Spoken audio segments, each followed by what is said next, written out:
Class 7 পরিবেশ ও বিজ্ঞান, জীবন বিজ্ঞান। আজকে আমরা পাতা সম্পর্কে জানব।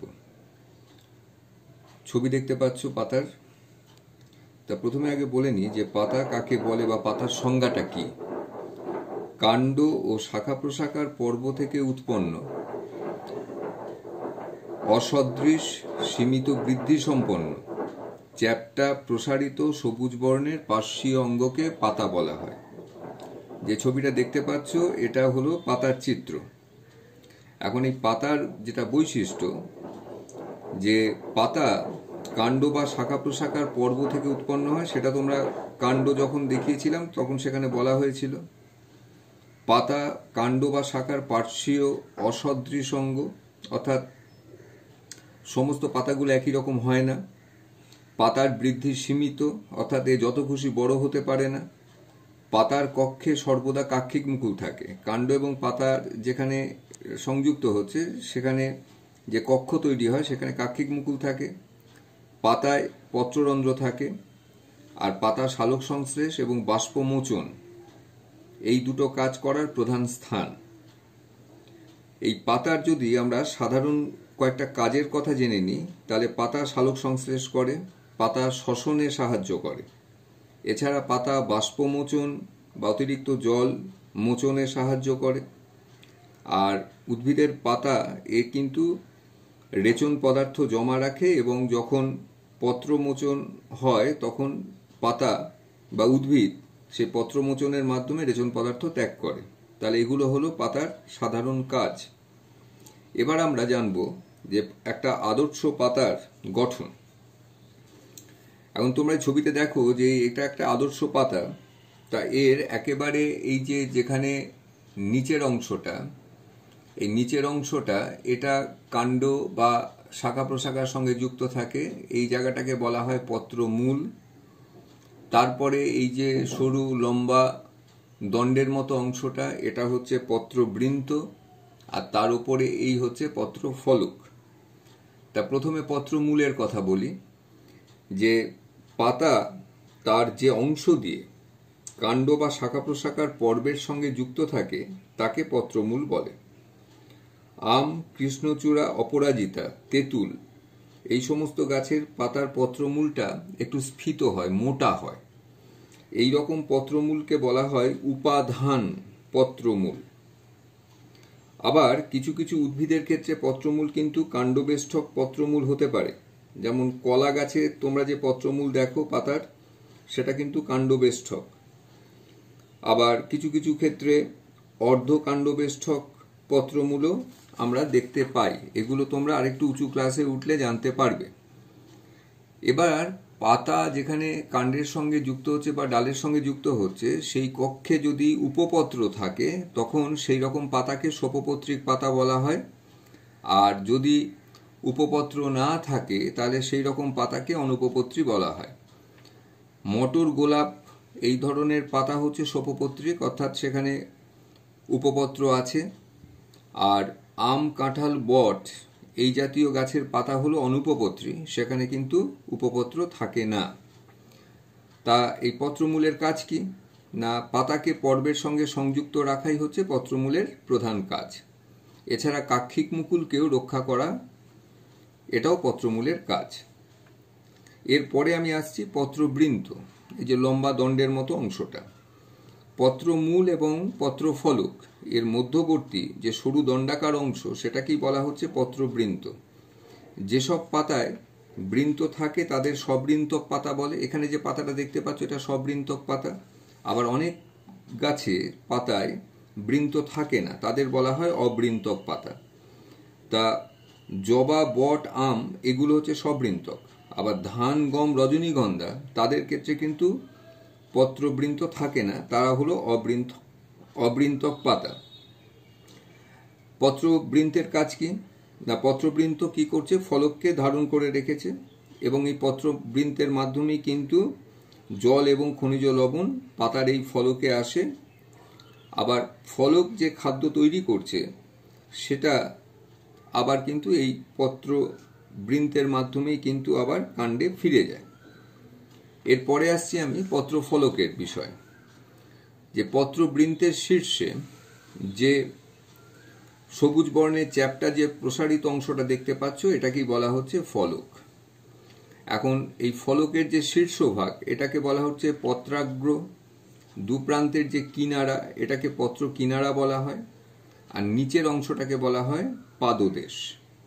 এখন পত্রফলকের কিনারা সবসময়, যেমন এখানে যে ছবিটা দেখতে পাচ্ছ, দেখো এই ছবিতে এখানে কিন্তু তারা কিন্তু একদম মসৃণ নয়, একটু কাটা কাটা মতো। আবার তুমি এই পাতাটাকে দেখো, এই পাতার কিনারাটা কিন্তু তোমার মসৃণ, অর্থাৎ তার মানে পাতার কিনারা সেটা মসৃণও হতে পারে আবার অমসৃণও হতে পারে। প্রসঙ্গক্রমে এখানে একটু বলা ভালো যে দ্বিবীজপত্রী উদ্ভিদের পাতার ঊর্ধ্বত্বকটা মসৃণ হয় আর নিম্নত্বকটা অমসৃণ হয়, এইরকম পাতাকে বিষমপৃষ্ঠ পাতা বলে। আবার একবীজপত্রী উদ্ভিদের পাতার দুটো তলই সমান দেখতে হয়, সেজন্য এদের বলা হয় সমাঙ্গপৃষ্ঠ পাতা। পাতার এই ফলকের মাঝ বরাবর দেখো এখানে বৃন্ত থেকে শুরু করে একেবারে পত্রাগ্র পর্যন্ত মাঝখানে একটা মোটা শিরা দেখতে পাচ্ছ, এটাকে মধ্যশিরা বলা হয়। এবং এই মধ্যশিরা থেকে দেখো দুপাশে অনেক শাখা প্রশাখা শিরাগুলো বেরিয়েছে। এখন এই সমস্ত শিরাগুলো মিলে এখানে তৈরি করেছে শিরাবিন্যাস। দ্বিবীজপত্রী পাতার ক্ষেত্রে আমরা যে শিরাবিন্যাসটা দেখব সেটা হচ্ছে জালিকাকার শিরাবিন্যাস, অর্থাৎ এখানে যে শিরাবিন্যাসটা তুমি দেখতে পাচ্ছ এটা জালিকাকার শিরাবিন্যাস। আবার তোমাকে যদি আমি সমান্তরাল শিরাবিন্যাস দেখাই তাহলে তুমি এই ছবিটা খেয়াল করো যে এখানে দেখো এটা একটা কলা পাতার চিত্র, যেখানে কিন্তু শিরাবিন্যাসটা কিন্তু সমান্তরালভাবে আছে। এটা একবীজপত্রী উদ্ভিদের ক্ষেত্রে এইরকম শিরাবিন্যাস আমরা দেখতে পাই।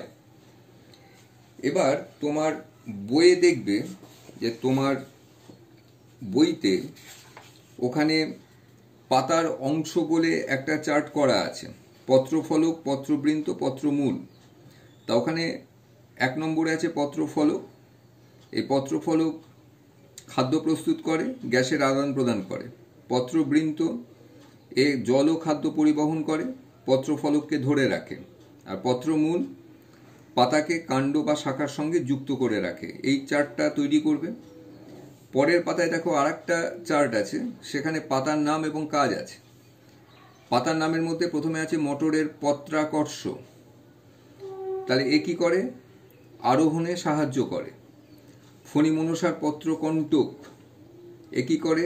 অতিরিক্ত বাষ্পমোচনে বাধা সৃষ্টি করে। ঘৃতকুমারীর পাতা খাদ্য সঞ্চয় করে। পাথরকুচির পাতা বংশবিস্তার করে। কলসপত্রীর পাতা পতঙ্গের দেহে অবস্থিত নাইট্রোজেন ঘটিত উপাদানকে সংগ্রহ করে। তাহলে এইগুলো তোমরা বই থেকে করবে। এরপরে আমি আসছি একক পত্র এবং যৌগিক পত্রে। তা একক পত্রের ছবি তোমরা এখানে যে ছবিটা দেখতে পাচ্ছ এটাই হচ্ছে একক পত্রের চিত্র। একক পত্রটা কি না, যদি কোনো পাতা একটি মাত্র ফলক দ্বারা গঠিত হয় এবং সেখানে যদি কোনো খণ্ড না থাকে সেই ফলকের মধ্যে, তখন সেই রকম পাতাকে আমরা একক পত্র বলবো। আমজাম কাঁঠালের ক্ষেত্রে আমরা যে পাতাগুলো দেখতে পাই সেগুলো সবই হচ্ছে একক পত্র। আবার তোমাকে যদি আমি এটা দেখাই, যে দেখো এটা হচ্ছে যৌগিক পাতা। এই যে দেখতে পাচ্ছ যে এখানে পাতার ফলক মাঝখানের শিরা পর্যন্ত কতগুলো আলাদা আলাদা খণ্ডে বিভক্ত হয়েছে এবং সেগুলো আবার বিভক্ত হয়েছে।